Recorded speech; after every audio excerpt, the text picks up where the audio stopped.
Okay everyone, so this is lesson 7 and it's on applications of derivatives. Now what I've done is I've uploaded, there's no notes for this, there's only examples. So I've uploaded my 2 examples to Google Classrooms so you can copy them down. And what I'm going to do is actually go through how we get this working here for question 1. And I'm more than happy to do the same for question 2 as well, just let me know. So if we have a look at this. Now it says your 2 workers, A and B, share an 8-hour shift, and I've highlighted that in yellow because that's important. So A works, sorry for something in my throat.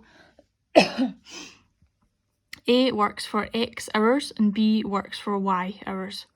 Their total, their work output varies with time and hours from the start of the shift. Okay, A has work output in his X, take away X squared over 16.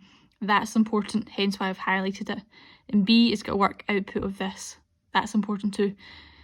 Question is, calculate the hours each should be employed for maximum output. Now, if you ever see a question and it mentions the word maximum or minimum, what you should be thinking is stationary points. Okay, so if you're able to prove that something is a maximum or a minimum, then that's you finished. That's you got your answer. Okay, now the key thing to notice here is that A is all in terms of X and B is all in terms of Y. Now that's not good for our differentiating. We want it all to be the same. Okay, so that's why we do the first part. So since they share an 8-hour shift, we can then add them together. So if A works X amount of hours and B works Y amount of hours, that total equates to 8. Okay, so that's where we get X plus Y equals 8. That's where that comes from. Now the next part of what I've done is I've subtracted X on both sides. Now the point of this is what I said earlier, when we're differentiating, we all want it in terms of the one letter. Now you could easily just subtract Y on both sides if you want to. So you get X equals 8 take away Y if you want to. It really doesn't matter. So I've just chosen to subtract X on both sides. So I've just got Y by itself like this. Okay, now the next part. The total output. Okay, so we're after for the maximum output. So if we add them together, that's going to give us something called T. Okay, so I'm just calling it capital T. You can call it anything you want. And that's just something which denotes the total output here. Okay, so we've got A plus B. We know what A is. We know what B is. Okay, so total output. Just call it T. And it's A plus B. Okay, so we know what A is, we know what B is. Let's sub it in. So A is X take away X squared over 16 plus, and B was going to be a half ln of 2y. Okay, so that's fine. Now, what we're looking to do is to get the stationary points for this. Now, differentiating this is going to be pretty tricky. And at this stage, we cannot differentiate right now because I've got something in terms of X and I've got something in terms of Y. We can't do this. We want it all the same letter. So what we're going to do, as you can see on the second line here, is we're going to put it all in terms of X, and that's where we're going to use this part here. Okay. Now, if I know that Y equals 8 minus X, what I've got here is 2Y. So if you multiply everything by 2, that gives you 16 minus 2x. And that means I've got everything in terms of x, which is what I need when I differentiate. So that's what I'm going to do now. Everything else stays the same. So what did I say? 16 take 2x. Just like that. Okay, now we're going to differentiate it, get stationary points, figure out which one is the maximum, then we're done, pretty much. Okay, so if I'm differentiating t, it just becomes dt, and we're differentiating in terms of x, so dx on the bottom. Okay, now let's differentiate each term individually now. So if you differentiate x, easy, just goes to 1. If you differentiate this, x squared, that just goes to 2x, and it's over 16. You could obviously just go straight to x over 8 if you want to. Plus, here comes the advanced higher part. Okay, so see if you're differentiating a natural log, what happens is that you put 1, I'll just keep the half at the front because that's just a constant. You put 1 over the bracket, so it's 1 over 16 take 2x. and we're going to multiply by the derivative of that bracket. So if you differentiate this bracket, you get -2. So what I'm going to do is I'll just stick that on top, just like that. And then that can just be simplified a little bit further. So let's simplify this. So 1 minus, as I said before, that just becomes x over 8. And if we simplify this, we've got 2 and 2. So they just simplify, like cancel each other out basically. Still got a minus sign. So stick a minus sign at the front. And that's what it becomes. Okay, so that's going to be our derivative, which is here.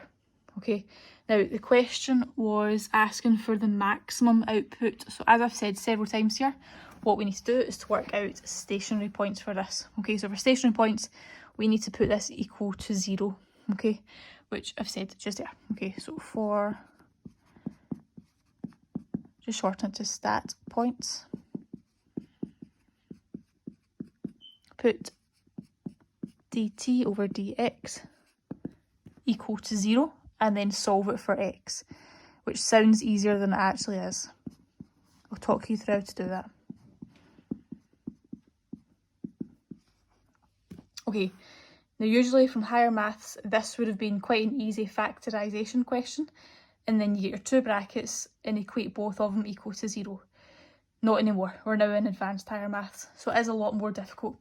Now you've got 2 fractions here. Now the easiest way I think this is to do if I do a method line is get rid of the fractions. So if we take this fraction first of all, if I can multiply that by 8, that's going to become 8x over 8, and the 8's can cancel. So that actually eliminates that fraction. So as you can see from the notes, I've not actually done a method line. I don't tend to use method lines for advanced higher, but you're not going to get marks off. So I'll do it just for this question. So I'm going to multiply everything by 8. Don't forget about that. So that times 8 just gives you 8. This times 8, as I said before, it cancels off the 8 on your denominator. It just leaves you with x. If I multiply this by 8, you can just multiply the top part by 8 and the bottom part can stay the same. 0 times 8, still 0. Okay, now I know that can be simplified. There's no point in it right now. Okay, now let's eliminate this fraction.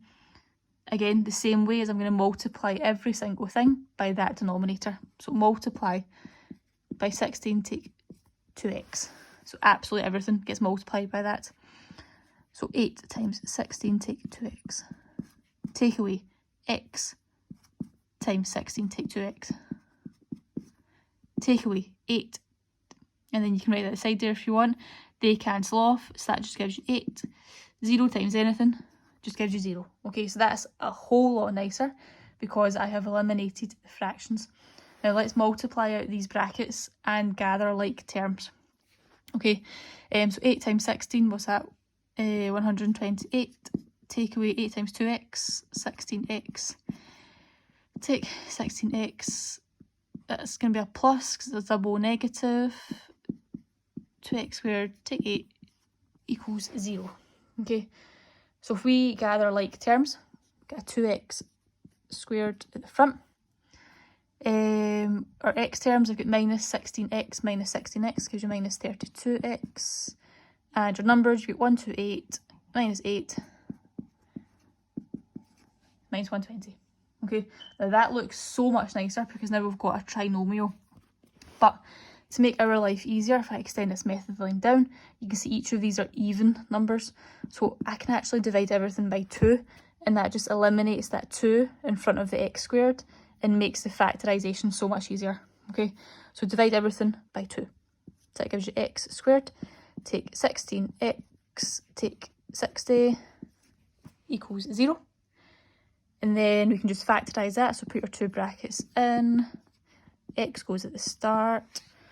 We're looking for multiples of 60. So 6 and 10 could be something. I'm trying to make negative 16. So it's going to be minus 6 and minus 10 for that. Okay. So if you equate both them equal to 0, it just gives you 6 and 10. Okay, now we're not finished yet. So if I scroll back up to the question, hold on. So calculate the hours each should be employed for maximum output. Now remember, maximum or minimum, we need for stationary points. Okay, so we need to figure out a nature table or you can use the second derivative test if you want to. Okay, it's up to you. But you can see here I've put a purple cross through this 10 here, okay? And that's because both of them, so A and B, share an 8-hour shift. Now what we've figured out is X could be 6 or X could be 10. Now for X to be 10 is actually impossible, because if X works 10 hours, how can they share an 8-hour shift? It just doesn't make sense, okay? So we're hoping that X is 6. We just need to do a double check. We need to prove that it's a maximum. And you can just do that through just a quick nature table, which we've got here, okay? So if I just do a quick nature table, so X is going to be 6. So we're looking for a number just before 6. So you could do 5 if you want to, a number just after 6. You could do 7 if you want to. You can pause this, check out for yourself. I'm just doing this for quickness. It does work out to a maximum. Okay, so you need that part to prove that it's a maximum. Alright, now we're not finished yet, because the question was saying to you, calculate the hours each should be employed for maximum output. So we've worked out that A should work for 6 hours. Hence B must be working for 2 hours. So don't forget about the last part. Okay, so A, 6 hours, B, 2 hours. Okay, so that's that question done. Now what I want you to do is to scroll down, and what I've got is the next question. So this is question 2. I've scribbled out that first line because that's just extra information that doesn't affect the question at all. Okay, so I want you to work through that by yourself. It does require the products rule and differentiating a log. And the hardest part is probably going to be simplifying this part for many of you. You just need to remember that to get rid of this natural log, so to get rid of the ln, the opposite of ln is exponential. So that's why I've taken e's on both sides, and that's why the e and ln can just cancel, and it leaves me with this, because they're opposites of each other. And then that's just quite a straightforward simplifying. So try to work through that yourself and let me know if you'd like me to go through that in more detail.